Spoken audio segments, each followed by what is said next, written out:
Shalom saudara, apa kabar? Pernahkah saudara merasa itu mudah lepas kontrol karena sedang mengalami kelelahan? Jadi nggak bisa diajak guyon ya, sentuh sedikit meledak, senggol bacok ya kata orang ya.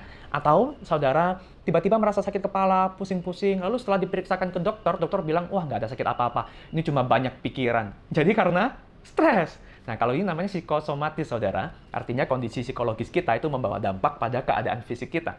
Memang, saudara, tubuh yang lelah ya, itu punya dampak kepada stabilitas emosi. Dan sebaliknya ya, kondisi emosi kita itu ternyata berpengaruh loh pada kesehatan kita.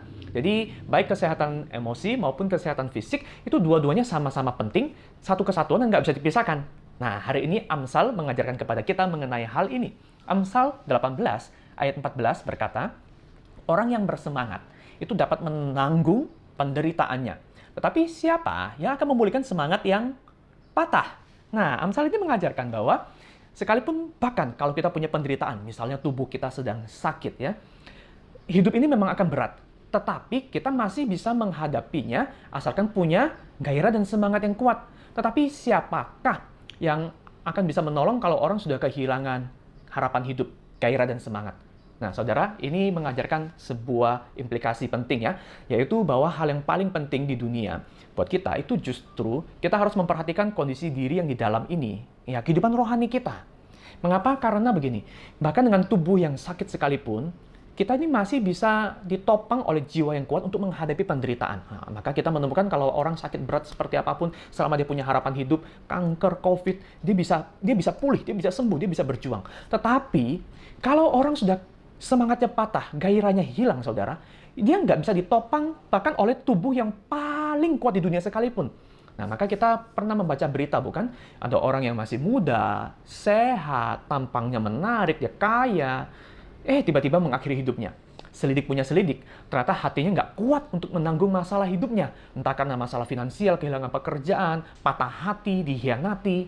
Nah, jadi saudara, ini hal yang penting untuk kita perhatikan. Karena kita sering menganggap ya, bahwa sukacita itu tergantung pada hal-hal lahiriah di luar sana. Jadi kalau kita paras, fisiknya menarik, dipuji orang ya, kalau kita punya kesehatan yang prima terus, kita punya uang, kita punya status, nah baru kita akan sukacita dan punya semangat.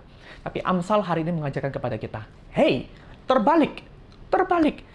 Kaitan utamanya bukan dengan apa yang di luar, kaitan utamanya justru dengan apa yang di dalam. Karena sukacita itu adalah kita menghadapi situasi yang di luar dengan keadaan yang di dalam diri kita. Kita memproses, kita memandang, kita menghadapi situasi di luar dengan apa yang ada di dalam hati. Nah, saudara, ingat dua hal buat kita di tengah situasi yang sulit ini, yang bisa menghadirkan semangat. Yang pertama, bahwa kita tidak sendiri.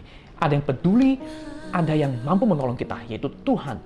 Dalam kondisi tersulit sekalipun yang kita tidak mengerti, Tuhan akan jadikan ini ajang pertumbuhan dan berkat untuk kita.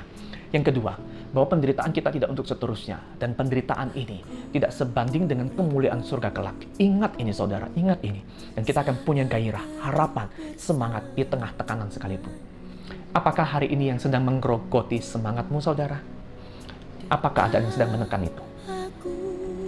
Bagaimana saudara akan memilih untuk menghadapi ini? Apakah saudara punya gairah dan semangat yang besar di dalam Tuhan? Mari kita berdoa memohon ini. Tuhan, bebaskan kami dari perbudakan situasi hidup. Biar kami letakkan harapan dan hati kami padamu hari ini. Dan biar kami melihat panduan dan pertolonganmu setiap hari. Dalam nama Tuhan Yesus. Amin. Tetap semangat, saudara. Anda tidak sendiri.